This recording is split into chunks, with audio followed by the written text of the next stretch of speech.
They called him the devil, a man so feared that the saloon fell silent when he walked in. But the real mystery of Zachary Blackwood wasn't the gun on his hip. It was the shirt he never took off, the one that hid a past so terrible he'd walled off his heart to the world. Then the new school teacher, Penelope Hart, arrived, a woman with nothing left to lose and a courage she didn't know she possessed. She was the only one who dared to look him in the eye, and the only one who would eventually marry the man nobody dared to touch, just to discover the truth of the hero beneath the scars. Outside, the sounds of conflict continued.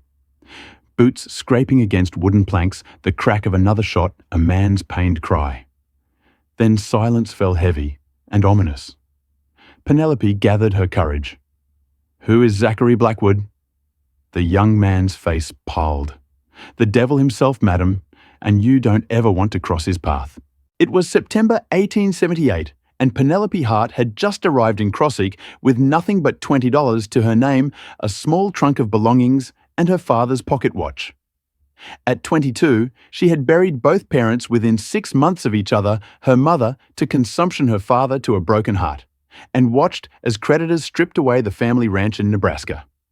With no relatives and few options, she had answered an advertisement in the newspaper seeking teachers for frontier towns. Now, as she huddled on the dirty floor of Crow's Beak's only saloon, which also functioned as the stagecoach stop, Penelope wondered if she had made a terrible mistake. The saloon doors swung open. Boots thumped across the threshold, slow, deliberate steps that seemed to count out the heartbeats of every person in the room. No one moved. No one spoke. "Dempy," a deep voice called out. "I believe you have something that belongs to me." From her hiding place, Penelope could only see the lower half of the man-worn leather boots covered in trail dust, faded denim trousers, and gun belts crossed at narrow hips. A long black duster swayed with each step. "I swear, Blackwood, I didn't know it was your cattle." A man's panicked voice responded from across the room. "I'll pay you double what I got for him. It ain't about the money." The voice was calm, terrifyingly so. "It's the principal." Another shot rang out, followed by the crash of breaking glass. Someone screamed. Penelope flinched, squeezing her eyes shut. "Next one goes between your eyes." The man, Blackwood, said, "You have until sundown tomorrow to return what's mine plus interest. Otherwise, I'll be back, and I won't be nearly as pleasant." The boots turned, heading for the door. As they passed Penelope's hiding place, they paused. She held her breath. "Madam," the voice said softer now, "you might want to find a safer place to wait for whatever it is you're waiting for." Penelope looked up, startled, into the most striking face she had ever seen. Zachary Blackwood couldn't have been more than 30, with features that might have belonged on a classical statue. Sharp cheekbones, a strong jaw darkened with stubble, and eyes the colour of a summer storm. A wide-brimmed black hat cast shadows across his face, but couldn't hide the thin white scar that ran from his right temple to the corner of his mouth. What struck her most, however, was not his handsomeness, but the absolute emptiness in his gaze. He looked at her with the detached interest one might show a curious insect. "Welcome to Crow's Beak," he said, tipping his hat slightly before continuing toward the door. The saloon remained silent for a full minute after he left. Then, like a dam breaking, everyone began talking at once. The young cowhand, who had sheltered with her, helped Penelope to her feet. "You all right, miss?" "Yes, thank you," she said, brushing dust from her travelling skirt. Who exactly was that man? That there was Zachary Blackwood owns the biggest spread north of town, the broken spur mean as a rattler and twice as quick to strike. The young man glanced nervously at the door. Folks around here give him a wide berth if they've got any sense. The barkeeper approached, a sympathetic look on his weathered face. "You must be the new school teacher. Sheriff was supposed to meet you, but he got called out to the Morrison place. Horse theft." He extended a hand. "Name's Harold Walsh. I own this establishment." "Penelope Hart," she replied, taking his hand. "And yes, I'm the new teacher." "Well, Miss Hart, not the warmest welcome, I'm afraid. Let me get you something to calm your nerves before I show you to the boarding house." As Penelope sipped a glass of water, refusing anything stronger, Despite her shaking hands, Walsh filled her in on the infamous Zachary Blackwood. Came to these parts about 5 years ago. Nobody knows where from. Bought the old Dutton place after old man Dutton died.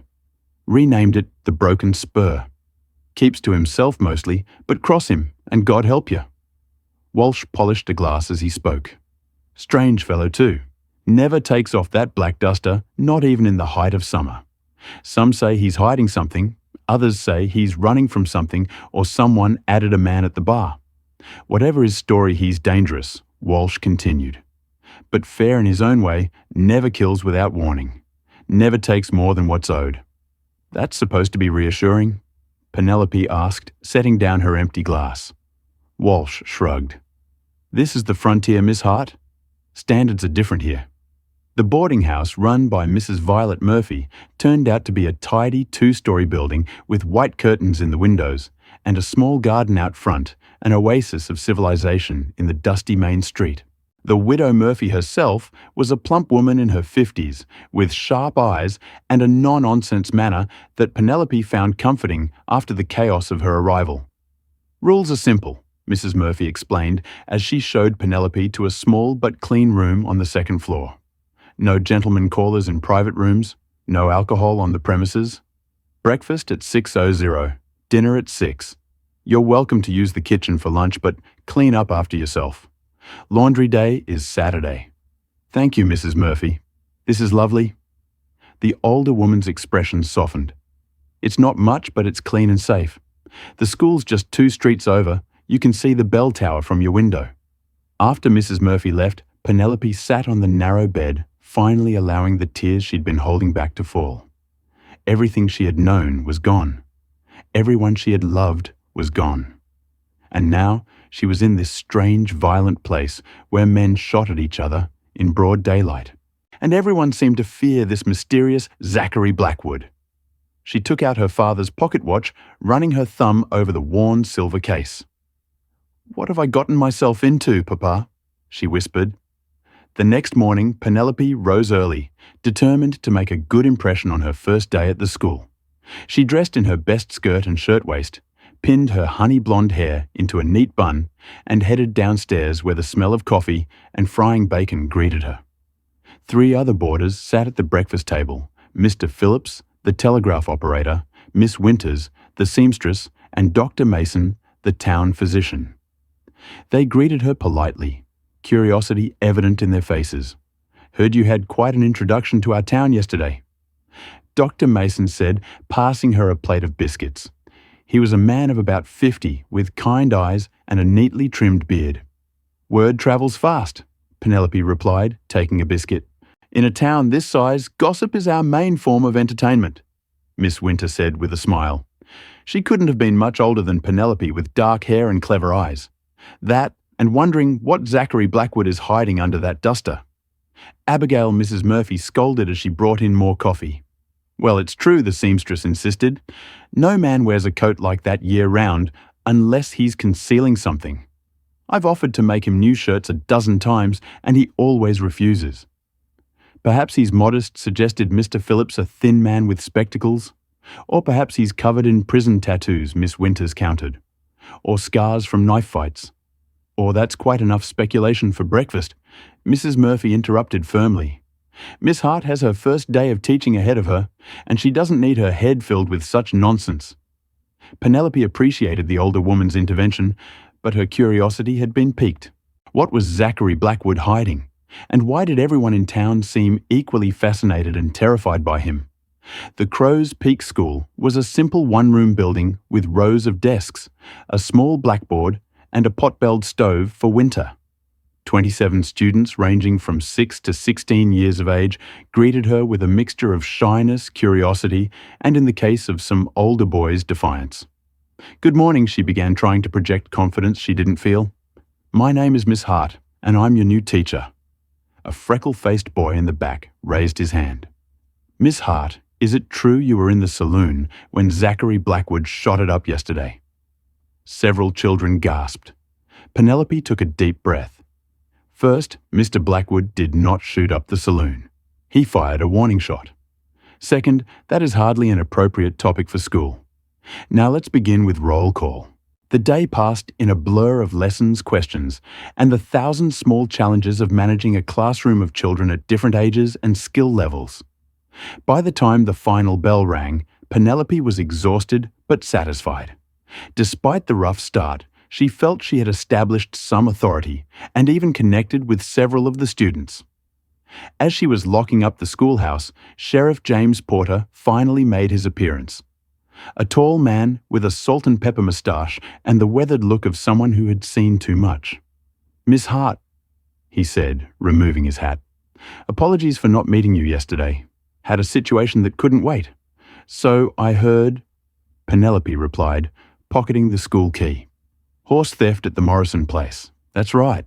Would have been back in time, but then Blackwood decided to pay a visit to the saloon." The sheriff shook his head.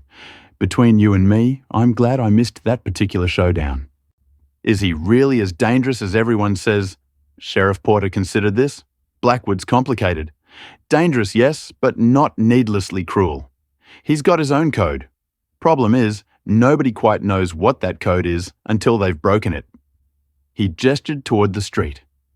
"May I walk you back to Mrs. Murphy's? I'd like to brief you on a few things about the town." As they walked, the sheriff pointed out important locations. The general store, the doctor's office, the church that held services twice a month when the circuit preacher came through. He also filled her in on the social dynamics of Crow's Peak. The town's divided, mostly, he explained. The merchants and townsfolk on one side, the ranchers on the other. Blackwood's the biggest rancher, but he stays out of town politics. Then there's the mining company trying to buy up land to the west. They've brought in some rough characters. "It sounds complicated," Penelope observed. "Frontier's always complicated, Miss Hart. People come out here for fresh starts to escape something or to find something. Everyone's got a story they don't tell." The conversation stuck with Penelope over the next few weeks as she settled into life in Crossik. She quickly grew fond of her students, especially young Lucy Weber, who showed a remarkable aptitude for mathematics, and Tommy Sinclair, who struggled with reading but could recite historical facts with impressive accuracy. She also became friends with Abigail Winters, the seamstress, who invited her to tea one Sunday afternoon. "You've adjusted well," Abigail remarked, as they sat in her small apartment above her shop. "The children adore you." "They're wonderful," Penelope replied. "Even the difficult ones have their moments." Abigail laughed. "You mean like Jacob Miller? That boy is going to be the death of his poor mother." They chatted about the town, the latest news from back east that had arrived on the stagecoach, and inevitably the subject turned to Zachary Blackwood. "Has he been back to town since that day at the saloon?" Penelope asked, trying to sound casual. "Once to the general store. He always comes in, buys supplies and leaves. Never socializes." Abigail leaned forward, lowering her voice conspiratorially. "But the most interesting thing happened yesterday. His foreman, Paul Davis, came in to order fabric for new curtains at the ranch house. Said Blackwood is fixing the place up. That seems normal enough," Penelope said, though she too was intrigued. "Except Blackwood has lived there 5 years and never cared about curtains before. And Paul mentioned they're fixing up rooms that have been closed since Blackwood bought the place." Abigail's eyes sparkled with excitement, including what used to be the nursery. Penelope nearly choked on her tea. "You think he's expecting a family? I think something's changed. Maybe he's courting someone, though heaven knows who would have him. Or maybe he's expecting visitors." Abigail sighed. "Whatever the reason, I wish he'd let me make him some proper clothes. A man that handsome shouldn't hide under that duster all the time." Penelope found herself thinking about Zachary Blackwood more than she cared to admit. The brief encounter in the saloon had left an impression, those empty eyes, the calm authority, the hint of gentleness when he addressed her. She told herself it was natural curiosity about someone so mysterious, nothing more. October arrived, bringing cooler weather and the harvest festival. The entire town gathered in the town square for games, food, music, and dancing. Penelope was busy overseeing her students' recitations when a hush fell over the crowd. She turned to see what had caused the sudden silence. Zachary Blackwood stood at the edge of the square, still in his black duster despite the pleasant weather. Beside him was a man she recognized as his foreman Paul Davis and two other ranch hands. They seemed uncertain, as if they hadn't expected such a reaction to their arrival. Sheriff Porter approached them, hand conspicuously away from his gun. "Blackwood," he said with a nod. "Didn't expect to see you at the festival. We brought beef for the barbecue." Blackwood replied, gesturing to a wagon behind them loaded with meat. And the men wanted to join the celebration. The sheriff looked surprised. "That's mighty generous of you. We're part of this community too, Sheriff." There was no emotion in Blackwood's voice, just a statement of fact. Slowly, the tension eased. The ranch hands moved toward the festivities, while several men went to unload the meat. Blackwood remained on the periphery, watching with those storm cloud eyes. Penelope returned to her duties, but she was acutely aware of his presence. Occasionally, she would glance up to find him looking in her direction, only to quickly avert his gaze. As the evening progressed and lanterns were lit around the square, the band began playing dance tunes couples took to the cleared area in front of the bandstand. Penelope, having declined several invitations to dance, stood with Mrs. Murphy and Dr. Mason, watching the festivities. Miss Hart. She turned, startled to find Zachary Blackwood standing before her. Up close, she could see flecks of blue in his grey eyes and the way his dark hair curled slightly where it touched his collar. "Mr. Blackwood," she replied, proud that her voice remained steady. "Would you honour me with a dance?" He extended a gloved hand. The request was so unexpected that for a moment Penelope could only stare. Mrs. Murphy made a small noise of surprise beside her. Dr. Mason suddenly became very interested in his punch cup. Yes, thank you." Penelope finally managed placing her hand in his. As he led her to the dance floor, she was aware of every eye in Crow's Beak upon them. Blackwood seemed not to notice or care. He placed one hand at her waist, keeping a respectable distance between them, and began to lead her in a waltz with surprising grace. "You dance well, Mr. Blackwood," she said, struggling to reconcile this gentleman with the man who had threatened to shoot someone between the eyes. "West Point," he replied. "They teach more than military strategy." This new information surprised her. "You were in the army." A shadow crossed his face. "A lifetime ago." They danced in silence for a moment before he spoke again. "How are you finding Crow's Beak, Miss Hart?" "It's growing on me," she admitted. "The children are wonderful and people have been kind despite the welcome you received." There was the faintest hint of a smile at the corner of his mouth. "Yes, well, I've learned that first impressions can be misleading." She met his gaze directly. "For instance, you're nothing like the devil everyone describes." His expression darkened. "Don't be too sure about that, Miss Hart." The dance ended. Blackwood bowed slightly and returned her to Mrs. Murphy's side before disappearing into the crowd. Moments later, Penelope saw him and his men riding out of town. "Well, I never," Mrs. Murphy breathed. Zachary Blackwood dancing in public. "And with our new teacher, no less," Dr. Mason added with a curious look at Penelope. She felt her cheeks warm. It was just a dance. But it wasn't just a dance, and Penelope knew it. Something had shifted between them, a connection, however brief, had formed. And judging by the whispers that followed her for the rest of the evening, the entire town had noticed. The next morning, Penelope was awakened by the sound of urgent knocking at her door. She opened it to find Mrs. Murphy still in her nightgown, looking distressed. "What is it?" "What's happened?" "Fire at the school," the widow said. "Sheriff Porter sent word. They've got it under control, but he thought you should know." Penelope dressed hastily and rushed to the school, her heart pounding.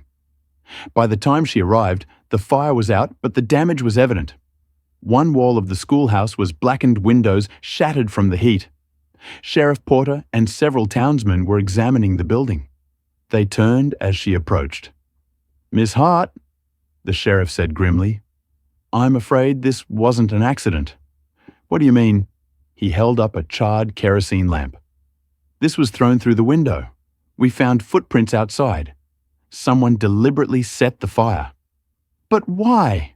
Penelope asked, horrified. "Who would want to burn down a school?" The sheriff exchanged glances with the other men. "We have a theory. Word is that Blackwood took a special interest in you at the festival yesterday. There are those who might view that as problematic. That's absurd, Penelope protested. It was one dance in some minds. That's enough, Dr. Mason said, having joined them. Blackwood has enemies, Miss Hart, and now they might think you're under his protection. I'm not under anyone's protection, she insisted. I barely know the man. Sheriff Porter placed a gentle hand on her shoulder. Nevertheless, I think it would be wise for you to be careful. The school will need repairs before classes can resume. In the meantime, perhaps you should stay close to town.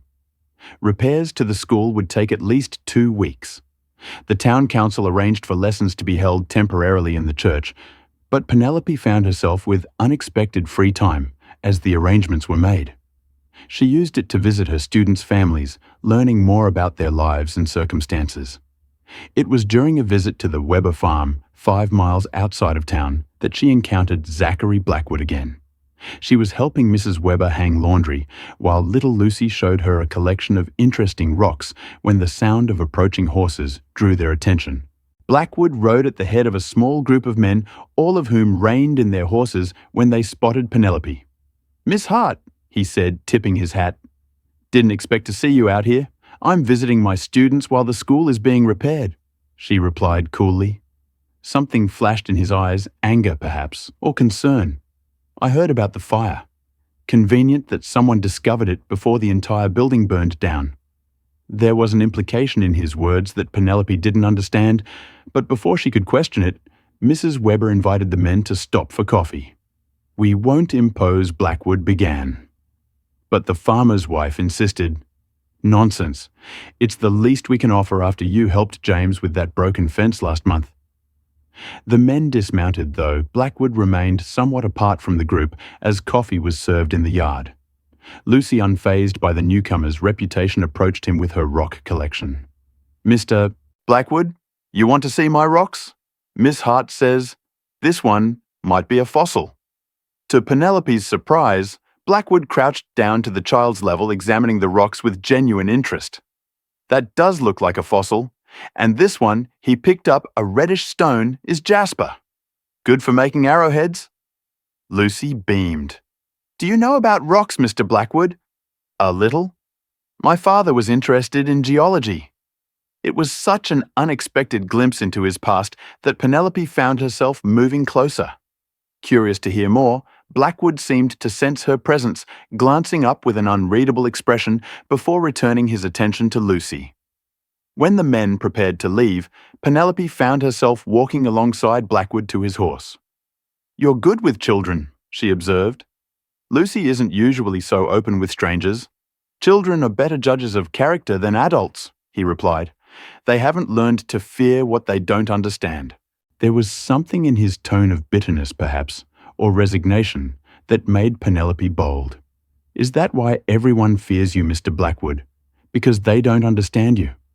He turned to face her fully, and for a moment she thought she saw something vulnerable in his eyes. "They fear me because I've given them reason to miss Hart. As should you. You haven't given me any reason to fear you," she countered. "Not yet." He mounted his horse, looking down at her with that same empty expression she'd first seen in the saloon. "But if you're smart, you'll keep your distance. The fire at your school wasn't a coincidence." Before she could respond, he nudged his horse forward, rejoining his men. Penelope watched them ride away, more confused than ever, about the enigmatic Zachary Blackwood. That evening, back at the boarding house, she recounted the encounter to Abigail, who had come for dinner. "He warned you away from him?" Abigail asked, intrigued. "That's interesting." "What do you mean?" "Well, men who enjoy their fearsome reputations don't usually discourage pretty women from getting close." The seamstress tapped her fork thoughtfully against her plate. "It's almost as if he's protecting you from something." "Or someone," Penelope mused, remembering the sheriff's words about Blackwood's enemies. The following day, Penelope was in the general store purchasing supplies for her temporary classroom when the door opened, bringing with it a gust of cold air and 3 rough-looking men. The store owner, Mr. Bennett, tensed visibly. "Gentlemen," he said cautiously, What can I help you with today?" The leader of the group, a tall man with a pockmarked face and cold eyes, smiled unpleasantly. "Just browsing, Bennett. Don't mind us." Penelope kept her head down, selecting pencils from a display, but she could feel the men's gazes upon her. "Well, well," the pockmarked man said, approaching her. "You must be the new school teacher. Preston's been singing your praises." He extended a hand. "Fletcher Kane. I represent the Western Mining Company." "Miss Hart," she replied briefly, taking his hand. "If you'll excuse me, I need to finish my shopping." Kane blocked her path. "No rush. I've been meaning to introduce myself. We're neighbours in a manner of speaking. Our operation is just west of town." "How nice." Penelope said stiffly, trying to step around him. Kane moved with her. "Word is you've caught Blackwood's eye. That's a dangerous position to be in, Miss Hart." "I don't see how my acquaintances are any of your concern, Mr. Kane." His smile vanished. "Everything in this valley is my concern, especially when it involves Zachary Blackwood. That man is standing in the way of progress, and those who stand with him tend to get hurt." The threat was unmistakable. Penelope straightened her spine, refusing to be intimidated. "Are you admitting to burning down my school?" Mr. Kane, Kane's eyes widened briefly before narrowing. "That's a serious accusation, Miss Hart. I'd be careful about spreading such ideas." He tipped his hat. "Good day to you. I'm sure we'll meet again soon after the men left." Mr. Bennett hurried to her side. "Are you all right? Miss Hart Fletcher Kane is not someone to cross." "So I gathered." She replied, her hands trembling slightly as she counted out coins for her purchases. "What does he have against Mr. Blackwood?" Bennett lowered his voice. "The Western Mining Company wants to divert the river for their operations. That would leave the Broken Spur without water for cattle. Blackwood has been fighting them in court and other ways. You think Kane set the fire at the school to send a message to Blackwood? I think Bennett said carefully that you should be very careful about being caught between two powerful men with a score to settle." The warning echoed in Penelope's mind as she walked back to the boarding house. She had come to Crossik seeking a simple life, a chance to build something new after losing everything. Instead, she found herself entangled in a conflict she barely understood with mysterious men and dangerous enemies. That night, a fierce storm rolled in from the mountains. Penelope sat by her window, watching lightning split the sky and listening to thunder shake the boarding house to its foundations. The wild weather matched her turbulent thoughts. A sudden knock at the front door downstairs startled her. She heard Mrs. Murphy's heavy tread in the hallway, followed by voices, one of them, unmistakably, Zachary Blackwood's. Curious Penelope opened her door a crack, listening. She needs to know, Blackwood was saying, his voice urgent. Kane's men were seen watching the boarding house earlier today. At this hour, Mrs. Murphy protested. Surely it can wait until morning. It can't. Whatever he had been about to say, was interrupted by the sound of breaking glass from the kitchen, followed by Mrs. Murphy's scream. Penelope rushed downstairs to find the widow backing away from the kitchen door, where a brick had been thrown through the window. Tied to it was a note. Blackwood picked it up, his expression darkening as he read it. Without a word, he handed it to Penelope. "Next time it won't be a brick." She read aloud, her blood running cold. "What does this mean?" "It means Kane is escalating," Blackwood said grimly. "And you're in danger, Miss Hart." Mrs. Murphy clutched her chest. "Sweet heaven, what are we going to do?" "She can't stay here," Blackwood stated flatly. "It's too exposed. She needs to come to the Broken Spur." "Absolutely not," Penelope exclaimed. "I barely know you, Mr. Blackwood. I'm not going to your ranch in the middle of the night." His jaw tightened. "Would you prefer to wait for Kane's men to return? Perhaps with kerosene instead of a brick." "I'll go to the sheriff," she countered. "Sheriff Porter is out at the Henderson place. Convenient timing, wouldn't you say?" Blackwood's gaze was intense. "Miss Hart, I understand your hesitation, but this isn't a request made lightly. I can protect you at the Broken Spur. Here you're vulnerable." Mrs. Murphy placed a gentle hand on Penelope's arm. "Perhaps he's right, dear, just until the sheriff returns." The older woman looked at Blackwood sternly. "And I'll be coming with her, of course." Relief flickered across Blackwood's face. Of course, I would expect nothing less. And so, in the midst of the storm, Penelope found herself in a covered wagon, with Mrs. Murphy headed for the notorious Broken Spur Ranch. Blackwood rode alongside vigilant, his hand never far from his gun. The main house of the Broken Spur was larger than Penelope had expected, a two-story structure of timber and stone with a wide porch and many windows, most of them glowing with warm light despite the late hour. As they pulled up, several ranch hands emerged, taking the horses and helping the women down from the wagon. Paul Davis, the foreman, greeted them at the door. "Rooms are ready, boss. Mrs. Emerson has hot coffee and food waiting." Blackwood nodded. "Thank you, Paul. Post extra men tonight, just in case." The interior of the house was surprisingly comfortable, well furnished with sturdy practical pieces and a few unexpected touches of elegance. A large fireplace dominated the main room, its flames casting dancing shadows on polished wood floors partially covered by colourful rugs.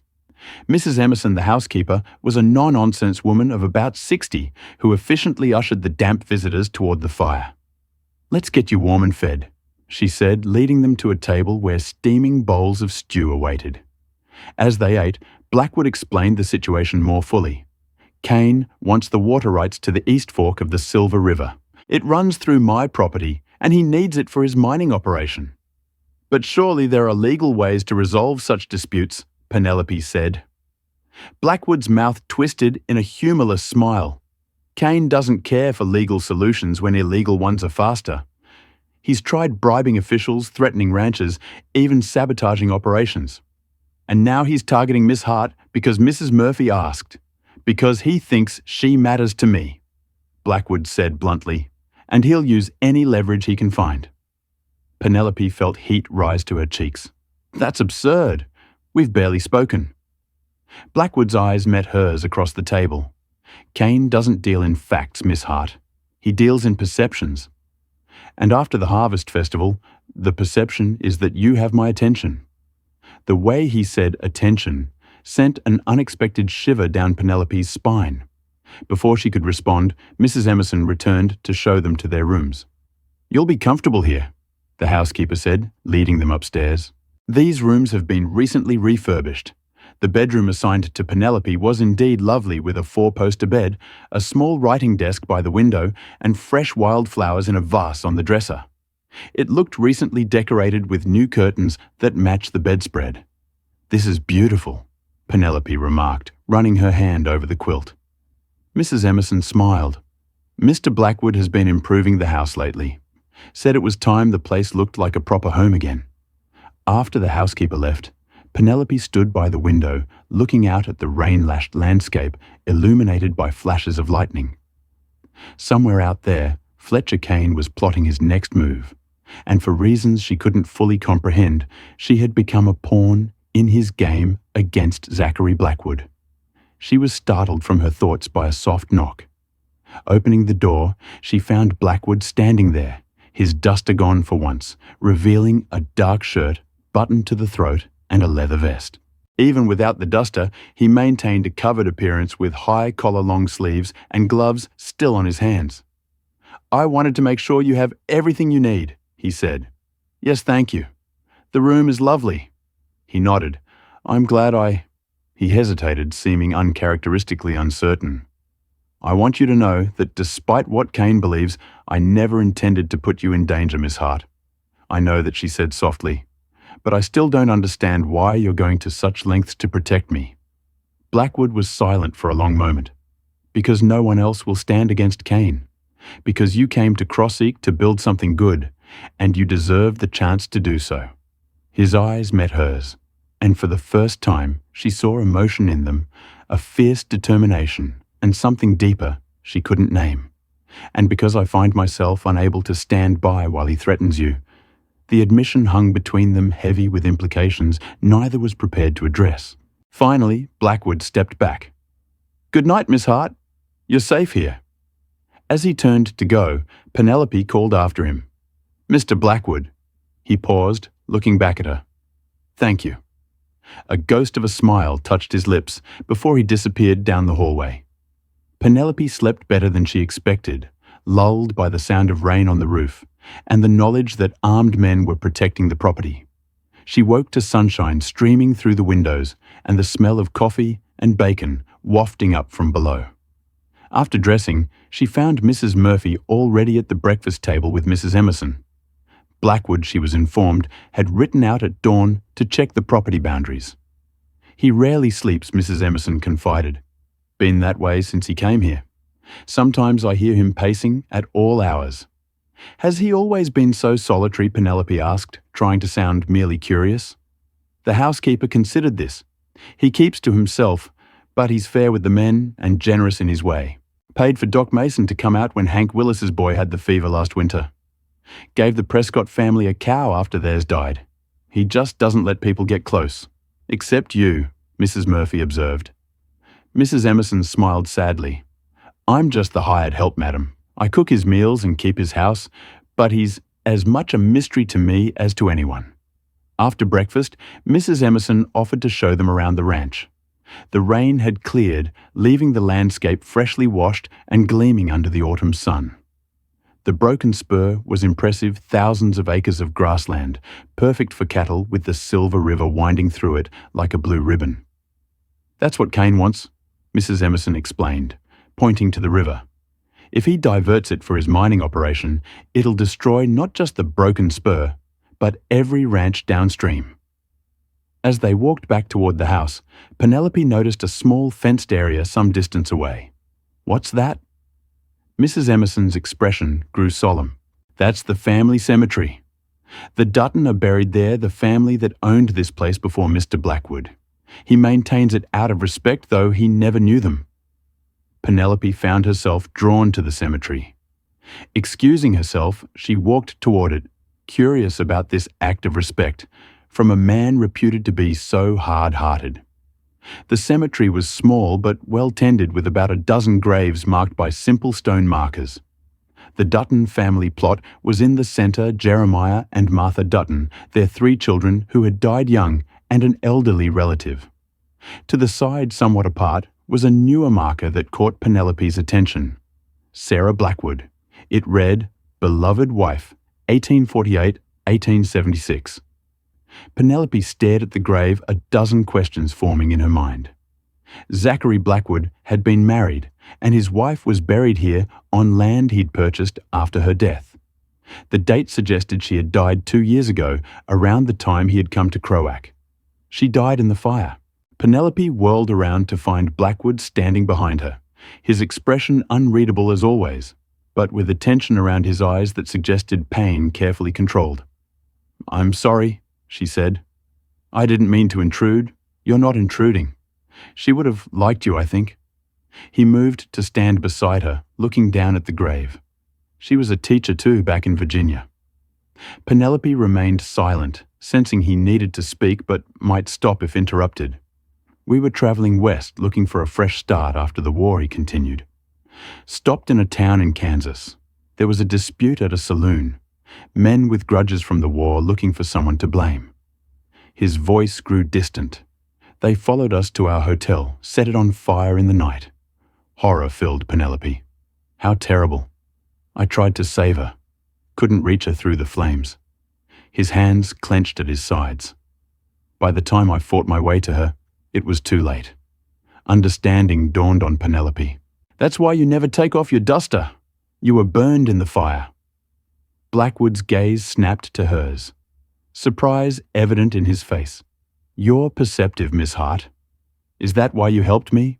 Because I remind you of her?" He shook his head slowly. "No, you're nothing like Sarah. She was quiet, cautious. Your faint smile touched his lips. Braver than you should be." The compliment warmed her unexpectedly. "Thank you for telling me about her. I haven't spoken of Sarah in a long time," he admitted. "But seeing you at her grave, it seemed right somehow." They stood in companionable silence for a moment, before Blackwood straightened his manner, becoming more formal again. "Sheriff Porter has returned to town. I've sent word about what happened. He'll come out here later today to take statements. Then I should be able to return to town soon," Penelope said, surprised by her reluctance at the thought. "If that's what you wish." Blackwood's expression gave nothing away. though you would be safer here until Kane is dealt with. I can't hide away forever, Mr. Blackwood. I have students waiting a life to build. He nodded. I understand, but know that you are welcome here, Miss Hart, for as long as you choose to stay. Sheriff Porter arrived in the afternoon grim-faced as he examined the brick and note that Blackwood had brought from the boarding house. After taking statements from everyone, he sat at the kitchen table with Blackwood, Penelope, and Mrs. Murphy to discuss the situation. Kane's getting bolder, the sheriff said, but proving he's behind this won't be easy. His men are loyal, and no one in town will testify against the mining company. Too many rely on them for business. So he gets away with it? Penelope asked incredulously. I didn't say that, Porter replied. I'm gathering evidence, but these things take time. Meanwhile, Miss Hart remains in danger, Blackwood pointed out. The sheriff sighed. I can't post a deputy at the boarding house around the clock. Blackwood, I just don't have the manpower. She could stay here, Blackwood suggested. The broken spur is defensible, and I have men who can ensure her safety. Porter raised an eyebrow. That would certainly send a message to Kane and probably start a whole new round of gossip in town. I don't care about gossip, Blackwood said dismissively. Well, I do, Penelope interjected. I'm the school teacher. I have a reputation to maintain. Mrs. Murphy patted her hand. Dear, I fear that ship has already sailed.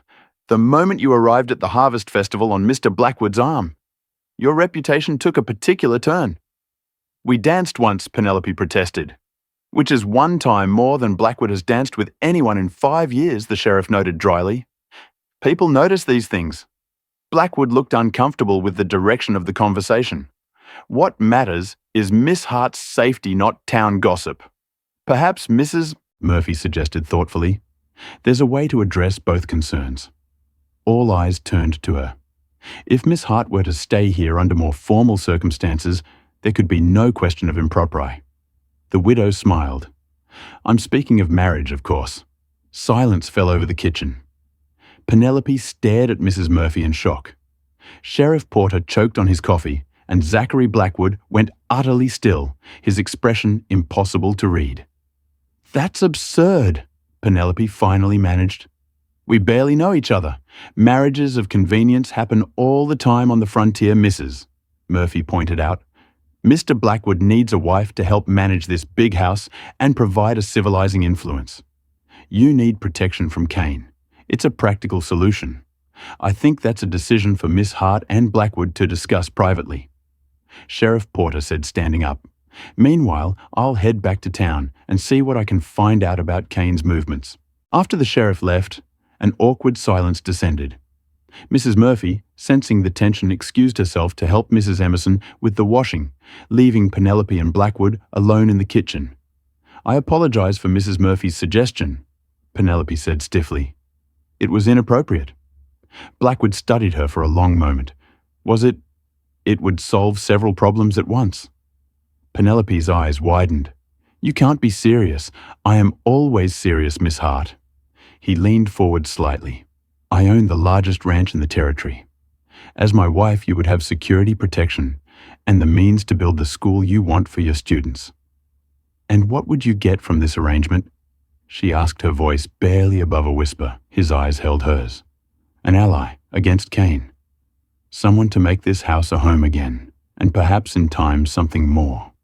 The implication sent heat coursing through her. This was madness, considering marriage to a man she hardly knew, a man feared by everyone in town, a man who kept himself hidden both physically and emotionally. You don't know me, she protested weakly. I know enough, he countered. I know you're brave, intelligent, and kind. I know you care for your students beyond duty. I know you see people for who they are, not what others say about them. Penelope stood needing distance to think clearly. This is too sudden. I need time. Blackwood nodded. Of course. Take all the time you need, he rose as well. But Kane won't wait, Miss Hart. And neither will the gossip in town, once word spreads that you spent nights at the Broken Spur, regardless of the circumstances. The truth of his words hit her. Her reputation, so crucial for a teacher in a small town, was already compromised. If she returned to Crossik now, The whispers would follow her everywhere. Some parents might even withdraw their children from her class. And then there was Kane. His threats were real, and staying at the boarding house put not only herself, but also Mrs. Murphy and the other boarders at risk. Blackwood seemed to read her thoughts. "I'm not asking for a traditional marriage, Miss Hart. You would have your own room, your own life. I would expect nothing from you, except your presence in this house, and the occasional appearance in town as my wife.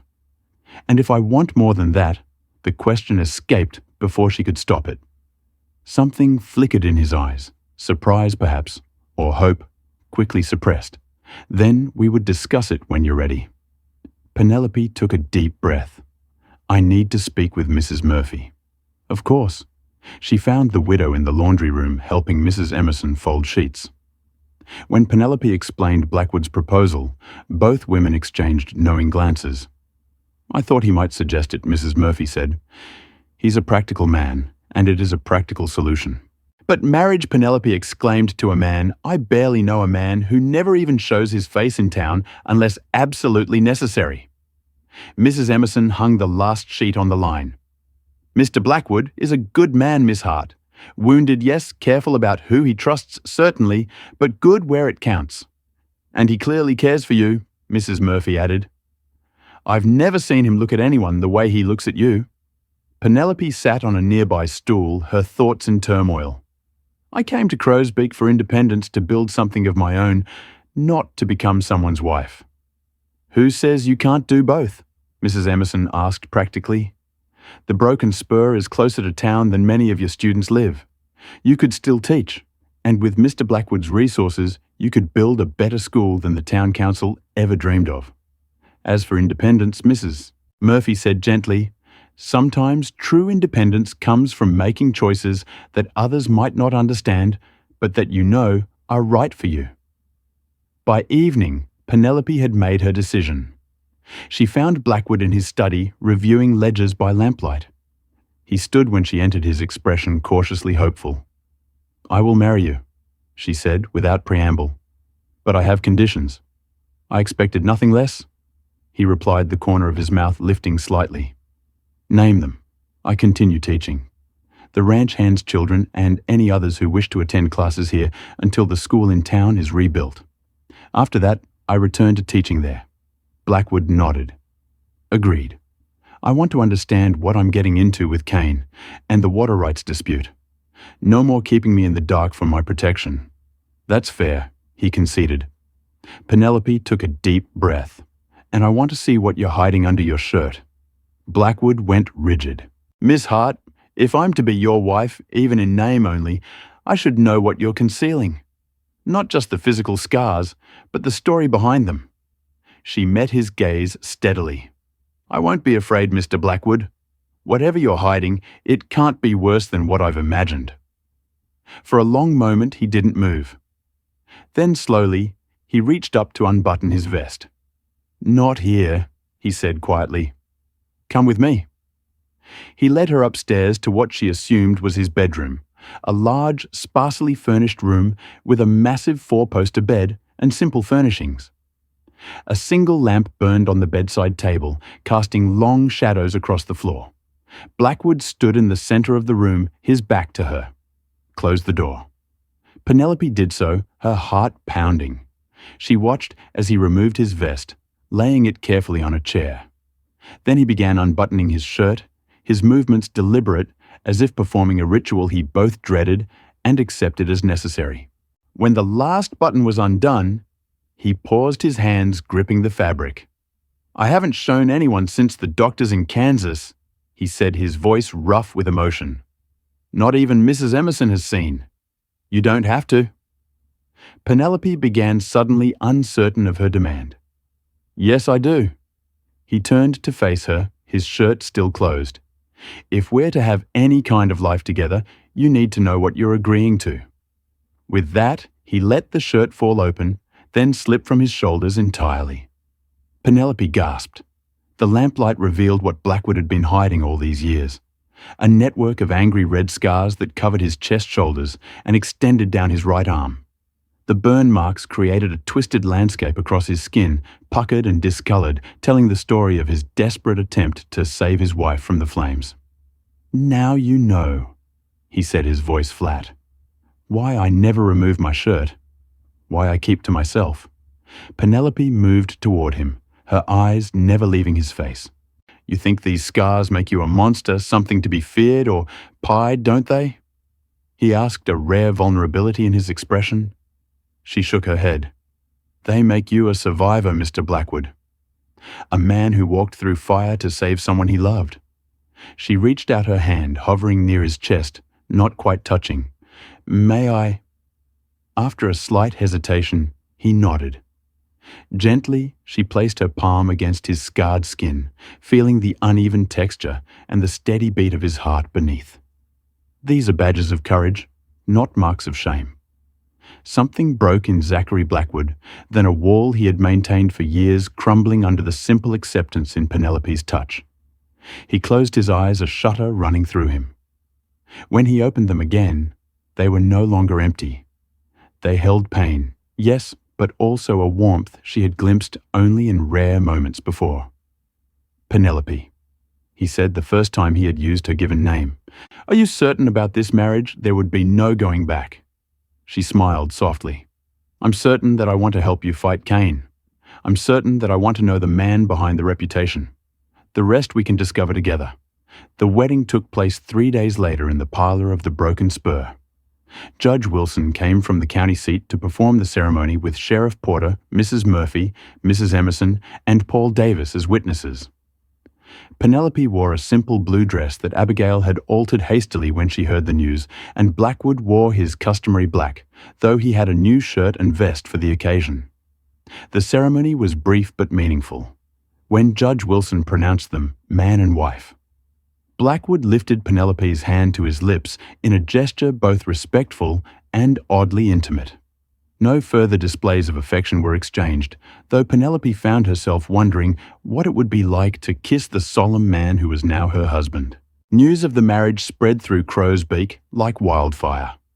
Most were shocked, some disapproving, but none could deny the practical advantages for both parties. The school teacher gained protection and security. The reclusive rancher gained respectability and an ally in town. Fletcher Cain, when he heard the news, was reportedly furious. "This changes nothing," he told his men. According to Sheriff Porter's informant, Blackwood's water rights will be mine with or without his new bride. Life at the Broken Spur settled into an unexpected rhythm. True to her word, Penelope began teaching the ranch hands, children and several students from outlying farms in the large dining room which Blackwood had cleared for that purpose. In the evenings, she would join her husband for dinner, where they discussed the day's events books they had read, or sometimes just sat in companionable silence. They maintained separate bedrooms as agreed, though Penelope occasionally caught Blackwood looking at her with an expression that suggested he might wish for more. For her part, she found herself increasingly drawn to the complex man behind the fearsome reputation, his unexpected gentleness with children, his dry wit, his unfailing fairness with the ranch hands. One evening, about 2 weeks after the wedding, Penelope was reading in the parlor when Blackwood entered, a worried expression on his face. "What is it?" she asked, setting aside her book. "Cain's men were seen at the north boundary today," he said. "They were measuring the river flow." Penelope frowned. "Is that legal?" "Not on my property. It isn't." Blackwood paced the room. He's getting impatient. The mining company's investors want results, and he's promised them water access by spring. What can we do? He paused, looking at her with appreciation for the we. In her question, "I've filed injunctions, hired lawyers, but Cain doesn't play by the rules. I fear he's planning something drastic." As if his words had summoned trouble, a ranch hand burst through the door. "Fire, boss! The north pasture is burning." Blackwood was moving, instantly shouting orders as he grabbed his hat and gun belt. "Get all the men. Bring water wagons and send someone to alert the neighboring ranches." Penelope followed him to the door. "Let me help. Stay here," he ordered. "If this is Cain's doing, his men might be watching for an opportunity to strike elsewhere while we're distracted. Before she could protest, he was gone, riding hard toward the orange glow already visible on the horizon. Hours passed with no word. Penelope paced the house, too anxious to sit still. Mrs. Emerson prepared coffee and sandwiches for the men who would return exhausted if they returned at all. "They'll be all right," the housekeeper assured her. "Mr. Blackwood knows how to handle fire." The words meant to comfort only reminded Penelope of the scars her husband carried. Physical reminders of another fire, another desperate fight. It was past midnight when the men finally returned, soot-covered and weary. Blackwood was the last to enter, his face grim beneath the layer of ash that darkened it. "How bad?" Penelope asked, handing him coffee. "We contained it before it reached the river, or any structures," he said, his voice from smoke. "Lost about 50 acres of grazing land and some fencing." Was it? Kane Blackwood's expression hardened. One of his men was caught watching from the ridge. Said he was just passing by. Convenient timing. After the men had eaten and dispersed to their bunks, Penelope followed Blackwood upstairs. At the door to his room, he paused. "You should rest," she said gently. "You've had a long night." He turned to her, exhaustion etched in every line of his face. "Every time I close my eyes after a fire, I see her. Sarah, trapped in the flames, reaching for me." Without thinking, Penelope took his hand. "You don't have to be alone with those memories tonight." He searched her face, uncertain. "Penelope, we agreed." "I'm not suggesting we change our arrangement," she clarified. "Just that perhaps tonight you might sleep better with someone nearby to chase away the nightmares." Something like gratitude flickered in his eyes. He squeezed her hand gently. "Thank you." That night, Penelope sat in a chair by Blackwood's bed, reading quietly as he fell into an exhausted sleep. When nightmares came, as she had expected they would, she was there to wake him with a gentle touch and soothing words. By morning, they had crossed some invisible boundary in their relationship, not as lovers, but as true partners who had seen each other's vulnerabilities and stood guard over each other's fears. Over the following weeks, their marriage deepened in unexpected ways. Blackwood began joining Penelope's classes, occasionally teaching the children about tracking local plants and the history of the territory. She, in turn, helped him with correspondence and accounts, bringing order to the business side of the ranch. In town, attitudes toward the unlikely couple gradually shifted. When they attended church together for the first time, initial whispers gave way to cautious acceptance as people observed the obvious respect between them. Even those who had feared Blackwood for years began to see him differently through his interactions with his new wife. Kane, however, continued his campaign against the broken spur. Minor incidents of sabotage occurred regularly: cut fences, scattered cattle, contaminated water troughs. Each time Blackwood and his men repaired the damage and increased security, but the constant vigilance took its toll. "He's trying to wear us down," Blackwood told Penelope one evening as they sat on the porch watching the sunset. "Make managing the ranch so difficult that selling becomes the easier option." "It won't work," she said firmly. "We're stronger than he thinks." Blackwood looked at her with a mixture of admiration and concern. "You've become quite the rancher's wife in a short time. Is that a complaint? Far from it?" He smiled a real smile that transformed his face. "It's just not what I expected when I proposed our arrangement." Penelope returned his smile. "What did you expect? A business partner, perhaps? Someone to present a united front against Kane?" He reached for her hand, a gesture that had become more frequent between them. "I didn't expect to find a friend. Someone who makes this house feel like home again. Is that all I am? A friend?" The question slipped out before she could reconsider it. Blackwood's eyes darkened. "You know you're more than that, Penelope, but I won't press for what you're not ready to give." "And if I am ready?" she asked softly. He studied her face, searching for certainty. "Are you?" Instead of answering with words, Penelope leaned forward and pressed her lips to his. It was a gentle kiss, tentative at first, then deepening as Blackwood responded, his hand coming up to cup her face with exquisite tenderness. When they broke apart, his eyes held a warmth she had never seen before. "I've wanted to do that since the harvest festival," he admitted. Penelope laughed softly. "And I've wanted you to do it since you walked me home that night." Their newfound intimacy brought changes to their relationship. Though they still maintained separate bedrooms, Blackwood insisting that Penelope should feel no pressure to change that arrangement until she was completely certain. They spent evenings together, talking long into the night, sharing stories of their pasts, dreams for the future, and increasingly frequent kisses that left them both breathless. One morning in early December, Penelope woke to the sound of horses in the yard. Looking out her window, she saw Sheriff Porter dismounting, his expression grim as he spoke with one of the ranch hands. She dressed quickly and hurried downstairs to find Blackwood already in conversation with the sheriff in the study. "Can't ignore this, Blackwood," Porter was saying. "The whole town's talking about it." "What's happened?" Penelope asked, entering the room. Both men turned to her, Blackwood's face uncharacteristically troubled. "Kane's filed formal charges against me," he explained. "Claims I've been stealing water from mining company property." "That's ridiculous," she exclaimed. "The river runs through your land. The dispute is over the boundary line." Sheriff Porter explained. "Kane's produced a survey that shows the northern fork of the river is actually on mining company land, not the Broken Spur." "It's a forgery," Blackwood said flatly. "I have the original survey from when I purchased the property. The boundary is clear." Porter sighed. "Kane's got the county commissioner in his pocket, Blackwood, and the judge who will hear the case owes the mining company for financing his election campaign." "So what you're saying is that the law won't help us," Penelope concluded. "I'm saying proceed carefully. The sheriff advised Kane's playing a dangerous game, and he's not above using underhanded tactics." After Porter left, Blackwood paced the study, frustration evident in every movement. "He's backed me into a corner.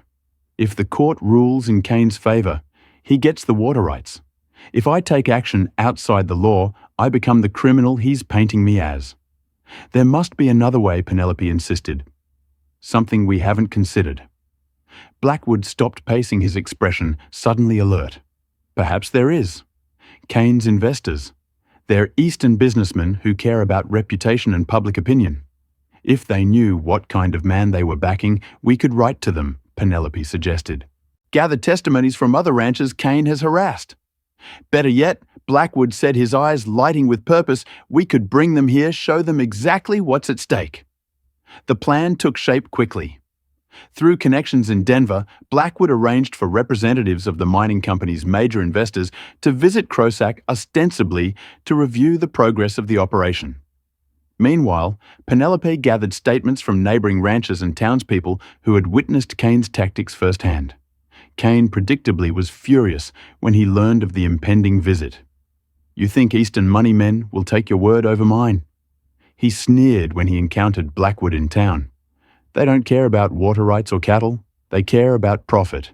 Then they should know exactly how you plan to deliver that profit." Blackwood replied evenly. Through intimidation, forgery, and arson, Kane's face darkened.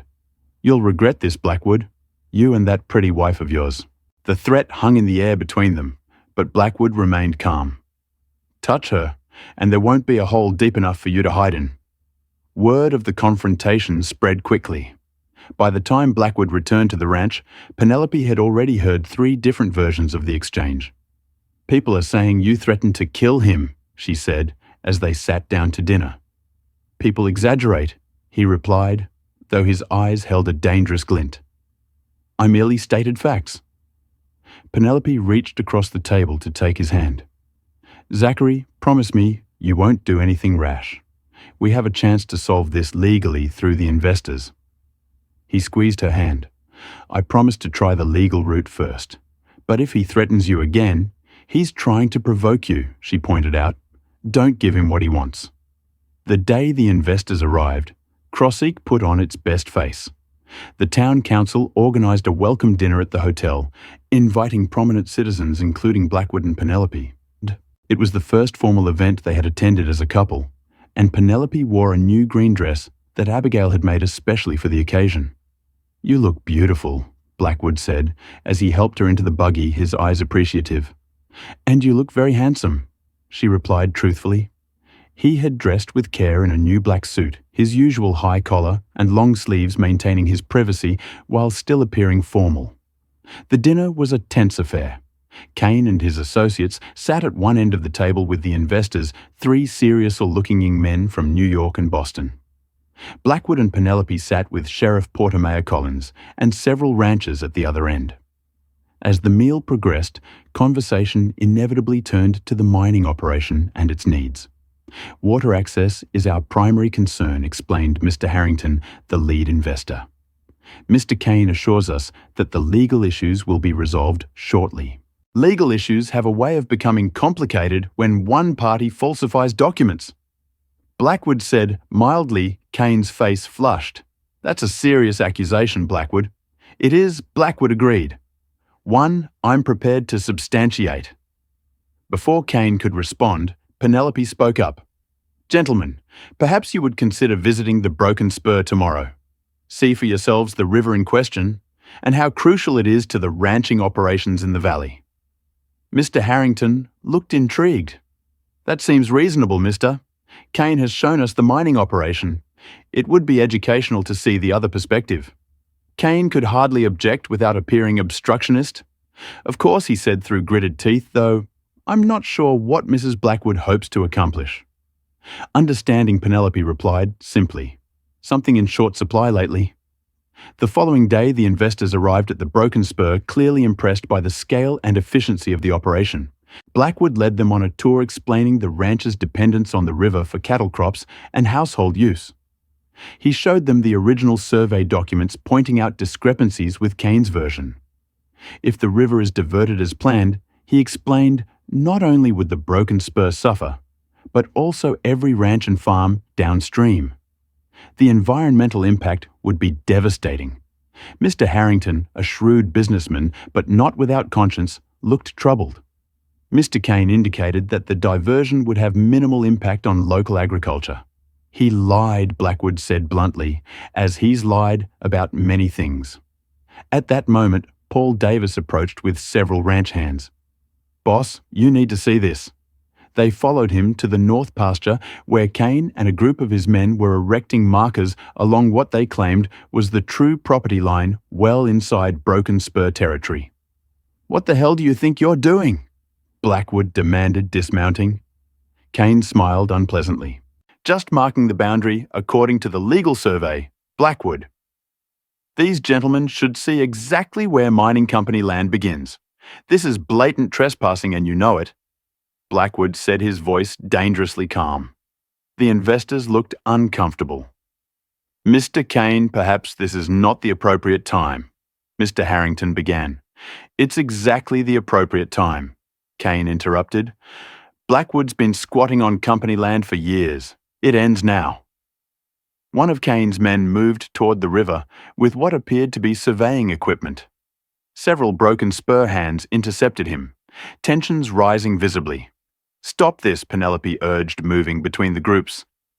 There are legal channels for resolving boundary disputes. Kane's expression turned ugly. Stay out of this, Mrs. Blackwood, unless you want to join your husband when we run him off this land. That's enough, Mr. Harrington said sharply. Mr. Kane, you assured us this was a straightforward water rights issue. You said nothing about disputed boundaries or forcing people from their homes. Business sometimes requires decisive action, Kane replied dismissively. Not our business, said another investor, Mr. Whitaker. Western Mining Company doesn't operate through intimidation. If this is how you've been handling local relations, it's no wonder we've faced resistance. The conversation might have continued, but a shout from one of the ranch hands interrupted them. Fire! The south barn. Everyone turned to see smoke rising from the direction of the ranch buildings. In the confusion, no one noticed one of Kane's men slipping something into his pocket, a matchbox in flint. No one except Penelope. It was them, she said, grabbing Blackwood's arm as he prepared to ride toward the fire. I saw one of Kane's men with matches. Blackwood's eyes darted to the man in question, then back to Kane, whose smirk confirmed Penelope's accusation. You set fire to my property? Blackwood's voice was deadly quiet. With my wife and guests present, the investors looked horrified. "Mr. Kane, explain yourself," demanded Mr. Harrington. Kane shrugged. "Accidents happen. Old barns are fire hazards." It was the wrong thing to say. Blackwood moved with lightning speed, grabbing Kane by the collar and nearly lifting him off the ground. "You're playing with fire in more ways than one," he growled. "And you have no idea what you're dealing with," Zachary Penelope said urgently. "The barn." With visible effort, Blackwood released Kane and turned his attention to the fire. "Paul, take 10 men and deal with the barn. The rest of you escort our guests back to the house safely." As they rode back, the investors were uncharacteristically silent, clearly processing what they had witnessed. At the house, while Blackwood went to oversee the firefighting efforts, Penelope served coffee and explained the history of Kane's intimidation tactics. "We have documentation of every incident," she said, showing them a carefully maintained ledger. "Cut fences, scattered cattle, threatened ranch hands, the fire in the north pasture last month, and now this." Mr. Harrington shook his head in disgust. "This is not how Western Mining conducts business, Mrs. Blackwood. We invest in legitimate operations, not thuggery." "Then perhaps you should reconsider your local management," she suggested. The investors exchanged glances. Indeed, Mr. Whitaker agreed. "I believe we have seen enough to make some decisions." By the time Blackwood returned, Soot streaked but relieved that the fire had been contained with minimal damage. The investors had reached a conclusion. "Mr. Blackwood," Mr. Harrington said formally, "on behalf of Western Mining's investment group, I wish to extend our sincere apologies for today's events. Mr. Kane's methods are not sanctioned by our company, and he will be replaced immediately." Blackwood looked stunned. "Replaced? We've sent for the company's vice president in Denver. He'll arrive next week to assess the situation and determine appropriate water usage that doesn't infringe on ranching operations." Mr. Harrington glanced at Penelope with respect. "Your wife has been most persuasive about the need for coexistence rather than conflict." After the investors left promising to handle Kane themselves, Blackwood turned to Penelope with wonder in his eyes. "How did you manage that?" She smiled. "I simply showed them the facts, and perhaps appealed to their better natures." "You're remarkable," he said, drawing her into his arms. "I thought this would end in bloodshed, and instead, you found a peaceful solution." "Not entirely peaceful," she reminded him, touching a smudge of soot on his cheek. "We still lost a barn. A small price to pay for what we've gained." He kissed her then, with a passion that left no doubt about his feelings. That night, for the first time, Penelope went to Zachary's room, not as a comforter of nightmares, but as a wife in every sense. He received her with a tenderness that brought tears to her eyes. His hands gentle despite the scars that marked them. When he hesitated to remove his shirt, she did it for him, pressing kisses to each mark of his courage until he no longer flinched from her touch. Their lovemaking was a revelation, passionate yet tender, a physical expression of the trust and love that had grown between them over the months of their unusual marriage. Afterward, as they lay entwined in the darkness, Zachary confessed what Penelope had already come to know. "I love you," he whispered against her hair. "I think I have since that first day in the saloon when you looked at me without fear." "I love you too," she replied, her hand resting over his heart. "Not despite your scars, but including them. They're part of what made you the man I love." The next morning word arrived that Fletcher Caney had been removed from his position and was being escorted to Denver to answer questions about his management practices. The new interim manager, a reasonable man named Harrison, immediately reached out to Blackwood to begin discussions about equitable water usage. By spring, a formal agreement had been reached that allowed both the mine and the ranchers to access the water they needed without harming the river's ecosystem. The school in town was rebuilt larger and better equipped thanks to a generous donation from the Blackwoods. Penelope resumed teaching there 3 days a week while continuing classes at the ranch for children who lived too far from town. As for Zachary, the events of that winter brought unexpected changes. Though he still wore long sleeves and high collars, in public he grew more comfortable showing his scars at home. He began appearing in town more frequently, usually with Penelope, gradually becoming a respected figure rather than a feared one. The first anniversary of their marriage was celebrated with a small gathering at the Broken Spur friends from town, neighboring ranchers, and the ranch hands who had become like family. As Zachary watched his wife laughing with Abigail Winters, he reflected on how completely his life had transformed in just 1 year. From isolation to connection, from emptiness to purpose, from mere existence to a life rich with meaning and love. Later that night, as they lay in bed, Penelope shared news that would change their lives once more. "Zachary," she said, taking his hand and placing it on her stomach. "There's someone I think you should meet, though. We'll have to wait about 7 months for a proper introduction." His eyes widened as understanding dawned. "You're certain?" She nodded, smiling at the joy spreading across his face. "Dr. Mason confirmed it yesterday. We're having a baby." Zachary pulled her close, overwhelmed by emotion. "I never thought I would have this again, a family, a future." He pressed his forehead to hers. "You've given me back everything I thought was lost forever." "We've given it to each other," she corrected gently. "And now we'll give this child a home filled with love." In September 1880, Sarah Elizabeth Blackwood was born at the Broken Spur, a healthy, strong-lunged daughter with her mother's honey blonde hair and her father's storm grey eyes. Zachary held her with hands that no longer trembled, marveling at the perfect new life they had created. As Penelope watched her husband with their daughter, she thought about the journey that had brought them here, from that first frightening encounter in the saloon to this moment of pure joy. They had faced danger, overcome prejudice, and healed wounds both visible and hidden.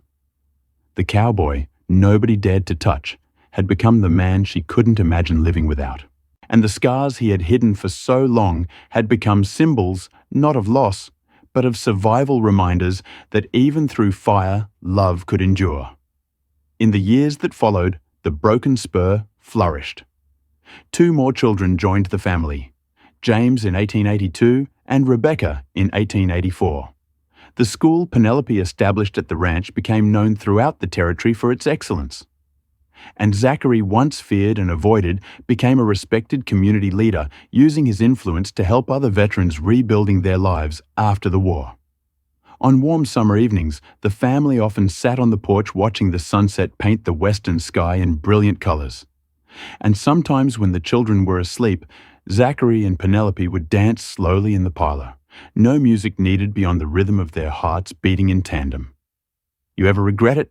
he asked, once holding her close. "Marrying a man you barely knew." Penelope smiled, touching the scar that ran from his temple to his mouth, a mark she had come to love as much as the man who bore it. "I didn't marry a stranger," she said softly. "I married a hero hiding behind a fearsome reputation, and I've never regretted it for a moment. Not even when you discovered what was under my shirt," he teased, more comfortable now, with references to his scars. "Especially not then," she assured him, rising on tiptoes to kiss him. "That's when I knew for certain I had married a man of extraordinary courage, the courage to walk through fire, to begin again, and to open his heart when he thought it was forever closed." Under the vast Arizona sky, the Broken Spur stood as a testament to that courage and to the healing power of love that sees beyond scars to the heart beneath.